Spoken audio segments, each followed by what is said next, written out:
Djibril Ndao, je suis le coordinateur du comité d'initiative pour le projet de convention citoyenne de la région de Sédhiou.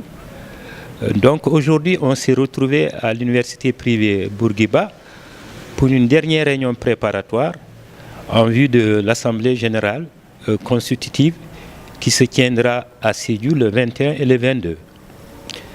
Donc cette réunion a pour objectif de complètement cadrer le processus de préparation pour cette Assemblée générale, donc qui vient juste de se terminer. Donc c'est dans le cadre d'un travail qu'on a commencé depuis 2 ans.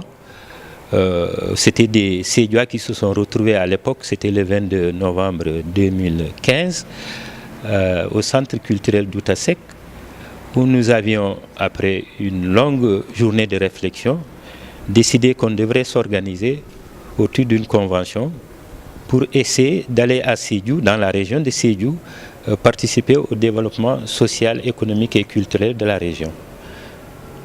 Voilà, donc c'est dans ce sens-là que nous sommes en train de nous mobiliser. Voilà. Est-ce qu'à la base, les populations se sentent concernées par cette organisation? Alors, parfaitement, si l'on tient compte que notre cible, c'est les populations autour des maires. Donc, c'est les élus locaux. Parce que nous estimons que les élus locaux sont les meilleurs à nous dire les problèmes que rencontrent les populations au quotidien. Et pour cela, je pense qu'on peut dire à l'unanimité, nous avons eu pratiquement 100% d'adhésion des maires de toute la région de Sédhiou à ce projet-là. Vous l'avez dit, vous allez en Assemblée générale à Sédhiou pour les 21 et 22. Qu'est-ce qui est prévu à cet effet? C'est une Assemblée générale constitutive, donc c'est le protocole habituel, sous la bienveillance des autorités administratives, coutumières, religieuses. Nous allons réunir 90 délégués venant de 45 mairies, donc qui vont plancher pendant 2 jours, donc le samedi et le dimanche, à la constitution de ce mouvement-là, de cette convention citoyenne.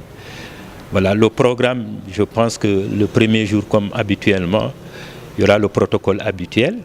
Et puis ensuite, l'après-midi particulièrement, ce sera la plénière, avec en fin de journée la mise en place du comité directeur. Et le lendemain, qui sera dimanche, nous allons mettre sur place le bureau. Des documents qui vont sortir de cette réunion-là vont être soumis au ministère de l'Intérieur pour la légalisation du mouvement. Quel est donc l'appel que vous avez à lancer par rapport aux populations pour qu'elles viennent assister massivement à cette manifestation? Alors, il est certain qu'il faut utiliser les médias parce que le temps n'a pas été très suffisant pour faire cette démarche, surtout auprès des populations de Sédhiou. Nous avions, comme je le disais tantôt, concentré l'information au niveau des maires. Et à ce niveau-là, nous ne pouvons pas attester est-ce que l'information est passée ou pas. Mais ce qui est sûr, c'est qu'à partir de ce moment-là, cette démarche-là va être intensifiée. Donc ce sera à Dakar, mais également au niveau de la région de Sédhiou, pour informer les populations de ce que nous sommes en train de faire. Nous voudrions que ces populations viennent très massivement, en particulier le premier jour où il y a une audience libre quand même, donc pour vraiment parler de tous les problèmes liés au développement, ou du moins aux problèmes qui s'opposent au développement au niveau de Sédhiou.